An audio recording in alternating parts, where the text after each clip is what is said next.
Lección no 3. Dios nos ama, Dios nos creó, nos redimió y nos conserva solo por amor. Hemos contemplado las 4 etapas de la revelación dentro del plan de la salvación: revelación natural, revelación primitiva o patriarcal, revelación mosaica y profética, y, finalmente, la revelación mesiánica o cristiana.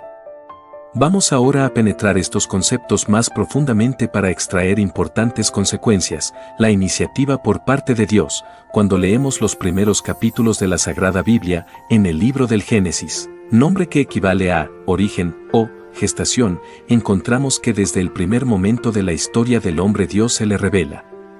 No solo porque la naturaleza toda se lo mostrará como su causante, religión natural, sino porque tomando la iniciativa el primero, Dios habló al hombre, y no solo, sino que le acompañaba en el lugar en que le había colocado y le auxiliaba en la tarea de comenzar a ejercer su liderazgo sobre la creación. Gen 2,19, y Yahvé Dios formó del suelo todos los animales del campo y todas las aves del cielo y los llevó ante el hombre para ver cómo los llamaba, y para que cada ser viviente tuviese el nombre que el hombre le diera. Esto de pasar revista para la imposición del nombre es simplemente la imagen del dominio. Concordancia de revelación ciencia. Mucho ha escudriñado la ciencia sobre los orígenes del universo. Los pretendidos sabios que quieren prescindir de un Dios creador han elaborado teorías las más ingeniosas y extravagantes para obtener una explicación acerca de la existencia de la materia, de la vida y del universo en general. Pero nunca han dado una feliz respuesta: o el universo ha existido siempre, o tuvo origen en algún momento. En el primer caso, siendo eterno, sería infinito, perfecto e inmodificable, ya que toda modificación lo haría NM perfecto y, desde luego, comprobaría su no eternidad. Siendo patente todo lo segundo, el universo necesitó de un creador, y más aún, de un mantenedor para no volver a la nada. No queda entonces más salida que la aceptación de la existencia de Dios, y ninguno que sea sensato y bien intencionado tomará otra solución. ¿Cómo entender la Sagrada Biblia? Antes de seguir adelante conviene hacer un alto para hacer una advertencia. La Sagrada Biblia es un mensaje religioso, no un libro científico sobre cosmogonía o antropología. Si no se mira así, de inmediato se encontrará en ella una serie de contradicciones, producto de una errónea utilización del texto sagrado que fue escrito, no para ilustrar sobre ciencias humanas, sino acerca de las verdades eternas de la religión, pero que para ello, atendiendo a las circunstancias humanas de época, pensamiento, costumbres y lugares, su forma de expresión se identificó con la del pueblo en cuyo seno se escribió. El problema del cómo. El relato bíblico enseña que todo es obra de Dios, pero no se ocupa de explicar los pasos que dio para llevarlo a cabo. Esto lo ha dejado a la investigación del hombre al no incluirlo en la revelación divina.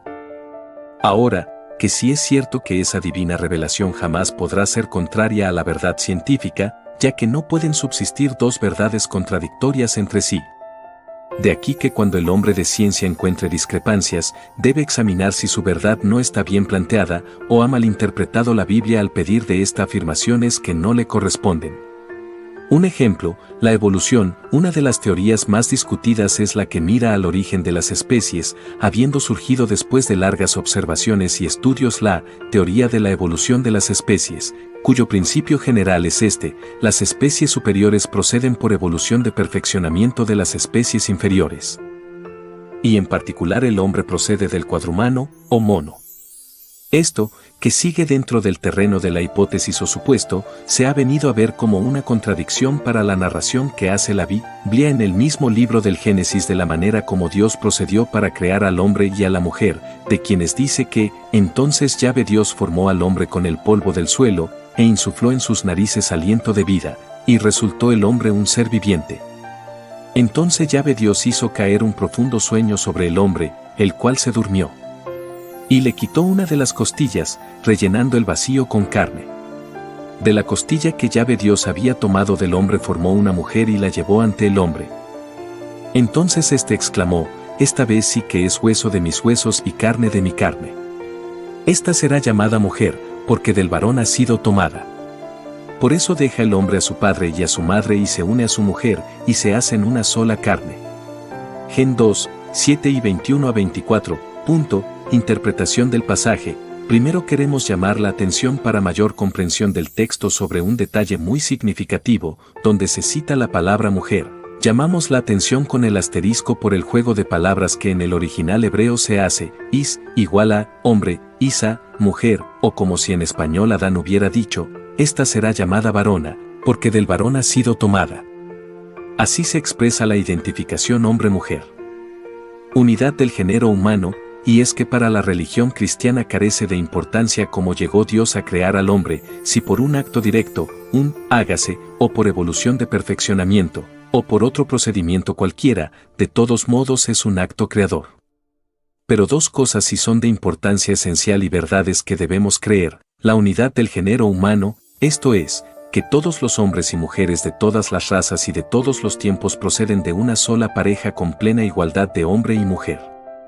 Y que sea cual fuere el procedimiento de la creación del primer hombre y de la primera mujer, desde el primer instante en que comenzaron a serlo poseyeron un cuerpo humano íntegro y unida a él sustancialmente un alma inteligente, libre e inmortal, con un altísimo destino. El destino del hombre, en el universo el hombre ocupa un lugar de excepción manifiesto. Tal como en el mismo Génesis se describe, y dijo Dios, hagamos al ser humano a nuestra imagen, como semejanza nuestra, y manden en los peces del mar y en las aves de los cielos, y en las bestias y en todas las alimañas terrestres, y en todas las sierpes que serpentean por la tierra. Creó, pues, Dios al ser humano a imagen suya, a imagen de Dios le creó, macho y hembra los creó. Y bendillólos Dios, y dillóles Dios, sed fecundos y henchid la tierra y sometedla, mandad en los peces del mar y en las aves de los cielos y en todo animal que serpea sobre la tierra. Díjoles Dios, ved que os he dado toda hierba y semilla que existe sobre la faz de toda la tierra, así como todo árbol que lleva fruto de semilla, para vosotros será de alimento. Y a todo animal terrestre, y a toda ave de los cielos y a toda sierpe de sobre la tierra, animada de vida, toda la hierba verde les doy de alimento. Y así fue. Vio Dios cuanto había hecho, y todo estaba muy bien. Gen 1, 26 a 31. Toda bondad tiene un fin, como vemos, todo el universo fue puesto por Dios al servicio del hombre. Porque todo lo que es bueno es comunicativo, absurdo sería el bien sin ser comunicativo, pues sería el bien sin realizarse. De inmediato surgen dos preguntas: ¿y Dios?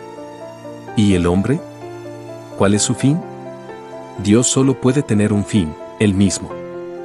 La suma bondad que Él es, el absoluto que es Él es su fin y no podría ser de otro modo, pues de no ser Él, su fin tendría que estar fuera de Él en alguna criatura, lo cual es un absurdo, pues el ser infinito no puede tener como fin al ser finito, ¿y el hombre?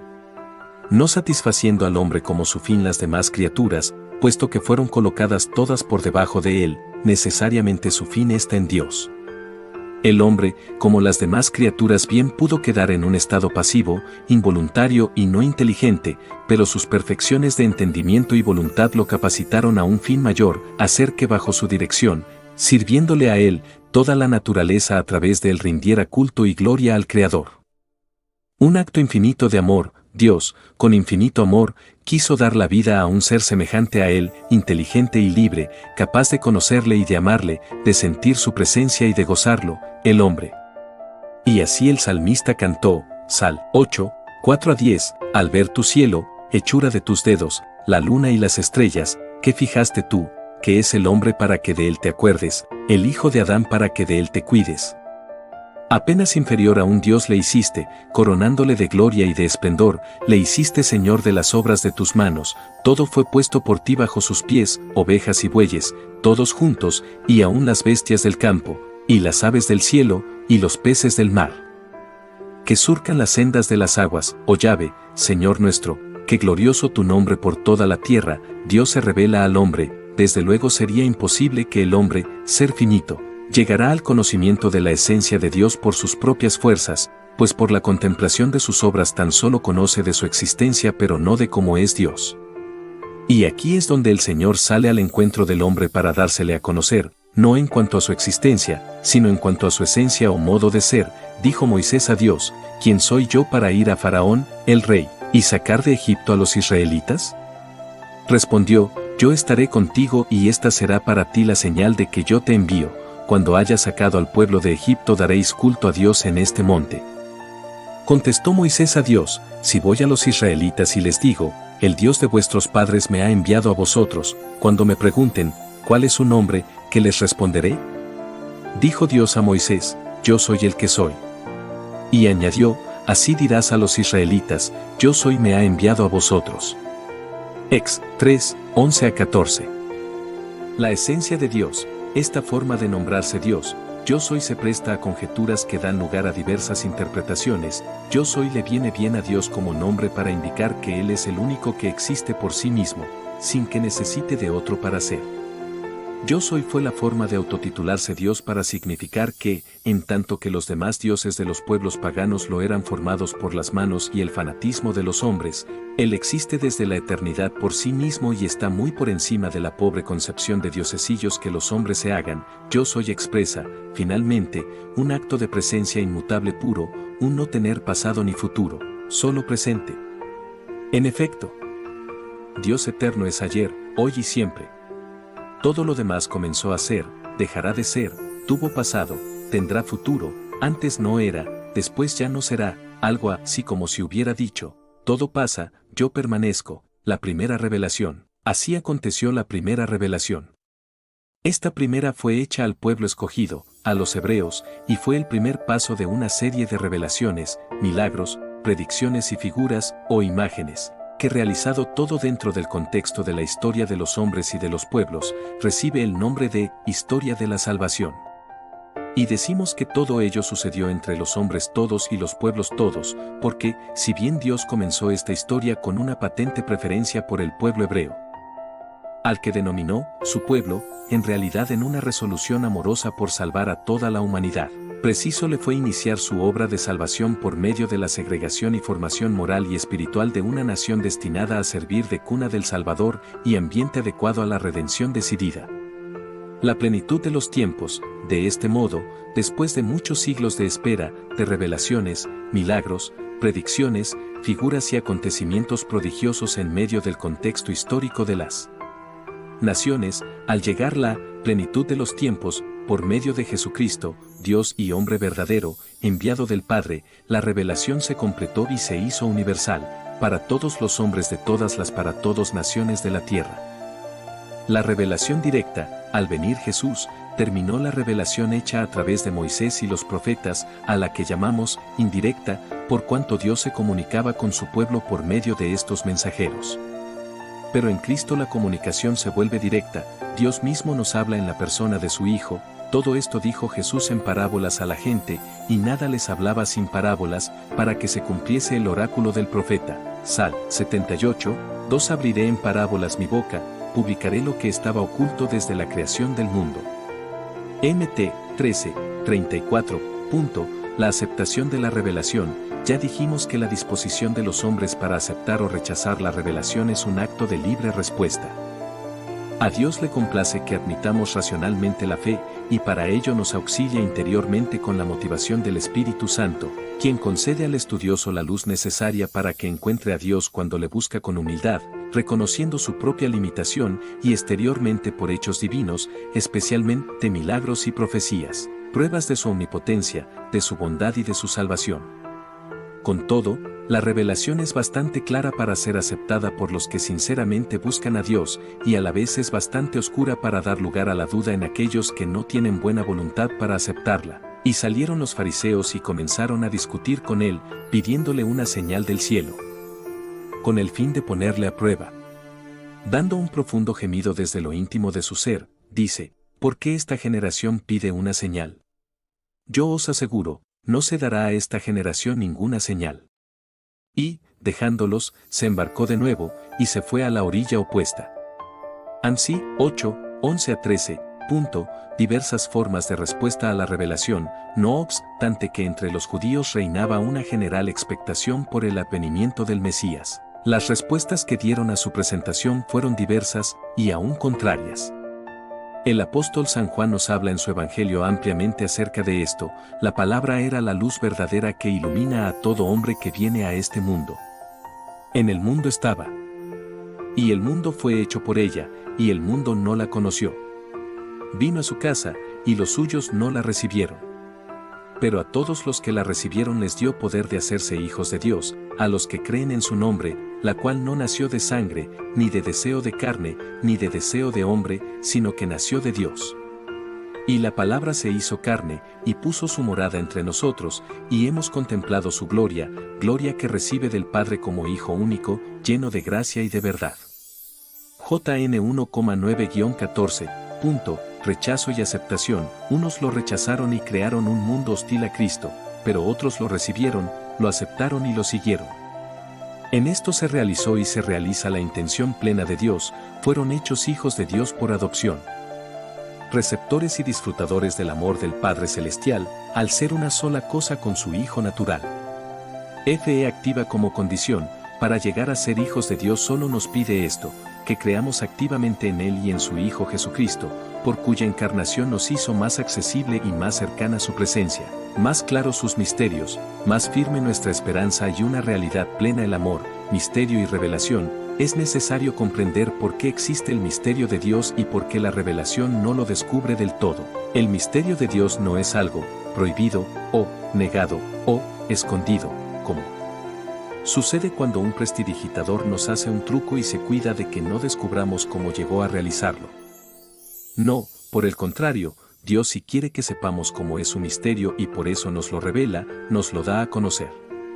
Sucede que el modo de ser de Dios es incomprensible para nuestro entendimiento por su infinitud, tal como pudiera suceder para una hormiga pretender comprender nuestra inteligencia. En tal situación Dios, que si quiere que sepamos cómo es Él, viene y nos lo dice, nos lo revela, como si nosotros llegáramos a hablar con la hormiga y le explicáramos cómo es que pensamos. Solamente por amor, aquí es donde podemos llegar a vislumbrar cuánto nos ama Dios, ocuparse de su limitadísima criatura hasta el punto de allegarse hasta ella, platicar con ella, y explicarle cómo es Él, porque en entender algo de eso está la felicidad de ella. Pues no para ahí tanta bondad, para que la explicación y demostración del misterio sea lo más fácil posible, Dios se hace hombre como su criatura y sienta su morada entre los hombres. Por amor. Resumiendo, siendo que Dios nada necesitaba de nosotros, Él nos amó primero. La ciencia bien dirigida encuentra en sus investigaciones a Dios. La Sagrada Biblia merece una interpretación correcta para que no se le considere lo que no es, ni libro científico, ni prueba de hipótesis alguna. Es tan solo el libro religioso por excelencia, la verdad revelada y la verdad científica son una sola verdad, y por ello no cabe contradicción entre religión y ciencia. Por cualquier vía, Dios creó al hombre, una sola primera pareja con cuerpo humano perfecto y alma inteligente, libre e inmortal. De ello se sigue la unidad del género humano y su altísimo destino. Dios creó al hombre para dominar la naturaleza y glorificarle a Él.